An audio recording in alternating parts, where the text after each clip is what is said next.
Hi everyone. Welcome back to Woo Can Cook. My name is Wesley, and this is a show where we are slowly cooking our way through all of the food from my childhood. Today we're diving back into our series dedicated to foods from TV and film with a shot at this Sundubu jjigae from the FX series The Americans. I'm making Sundubu jjigae. It's Korean. My friend gave me this pot, so I'm following her instructions. You want to be my guinea pig? Sure.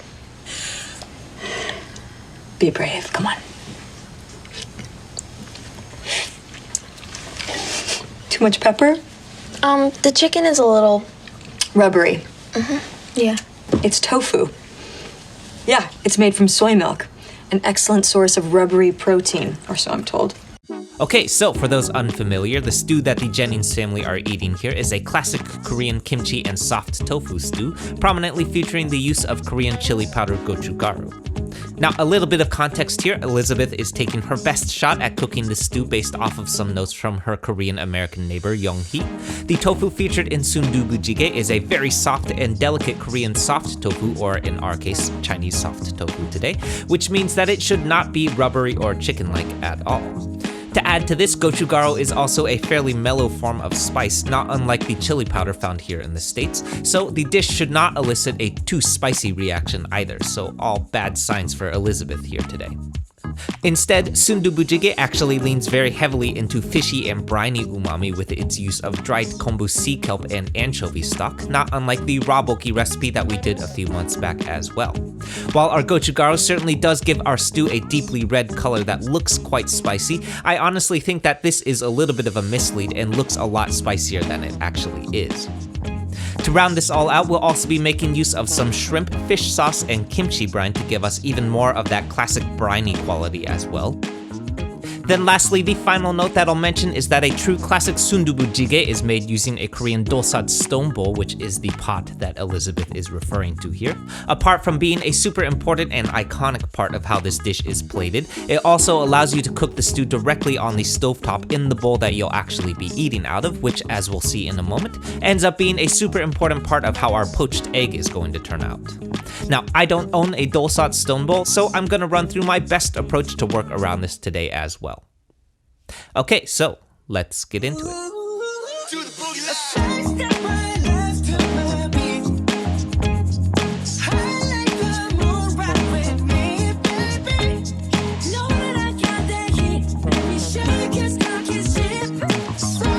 Okay, so kicking things off here first, I'm starting out with our aromatic veggies here. This is 4 cloves of crushed and minced garlic to start things off, followed by some green onions, which I'm separating by their whites and greens.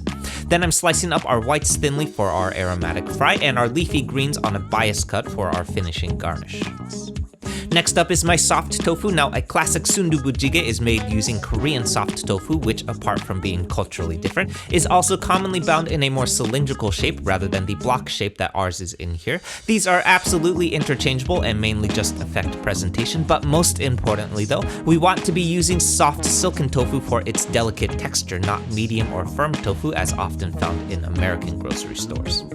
Next up is the base for my stew, which is going to be fairly simple today since the majority of our umami will come from our kombu stock. This is just 4 tablespoons of soy sauce and 1 tablespoon of sesame oil to start, followed by a tablespoon of fish sauce, and finally a 1/4 cup of kimchi brine for a bit of added brightness. As always, don't worry if you can't manage to squeeze any brine out of your kimchi. This may or may not be possible depending on how old your kimchi is. My favorite sub, if you can't manage to get any kimchi brine out of your kimchi jar, is maybe a tablespoon or 2 of rice vinegar and fish sauce. Mine happens to be pretty old, as you can see here. This is the bottom of the jar, or about a 1/2 cup of kimchi or so that I'm setting aside.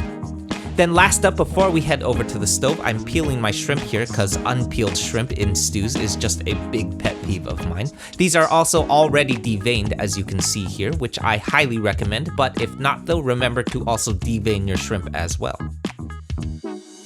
Over on the stove, I'm adding 6 cups of water to my wok, followed by some dried kombu or sea kelp, and a 1/4 cup of dried anchovy. Now, I know that these are likely going to be pretty difficult for a lot of folks to find, but for what it's worth in your own searches, you may find both kombu and dried anchovy in both Japanese and Korean grocery stores, but not Chinese grocery stores though.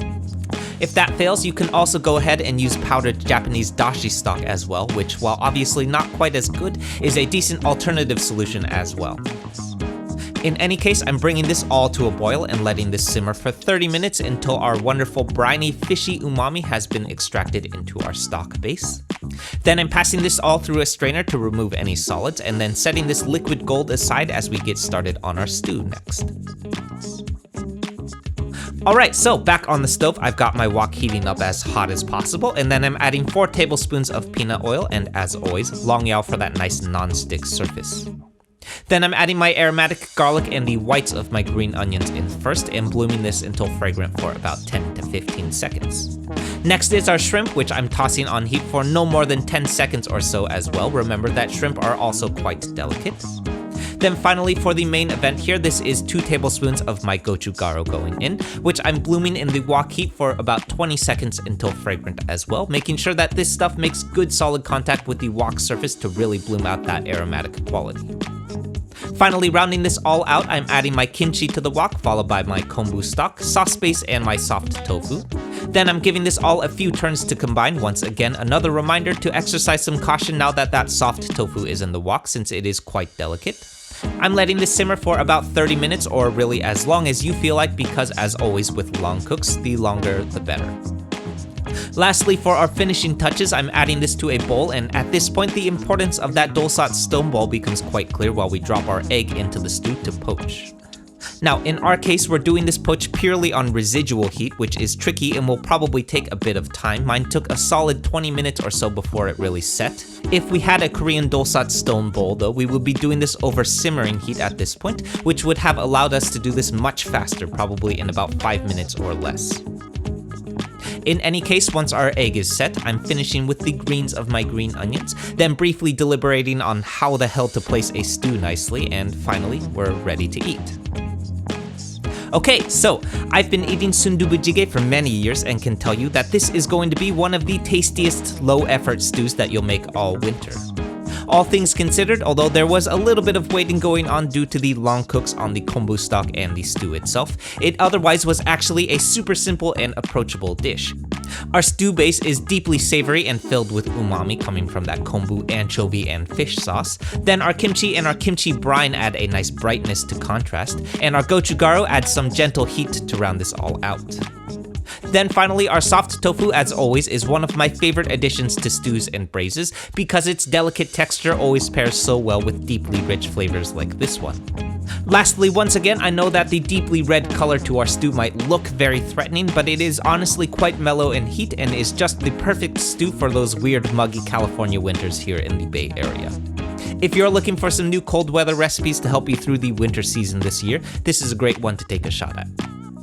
Okay, so that's it everyone. I hope you enjoyed this and I hope you give this one a shot. For those who are new to the channel, this one is part of a larger series that we've been doing that's dedicated to reproducing foods from TV and film, so definitely check out that series next if you haven't yet because there's a lot of these. We'll be cooking through this one live this coming Tuesday at 6:30 PST right here on the YouTube channel, so tune in then and cook along with me if you want. For the Bay Area locals, the Woo Can Cook Fried Rice Pop-Up is kicking things off at our newest location at Federation Brewing in Oakland next month on January 14th, so come by and say hi then if you can. More about that at woocancook.com/eats. As always, like, comment, subscribe, share, be nice interneters, and I'll see you soon. Bye.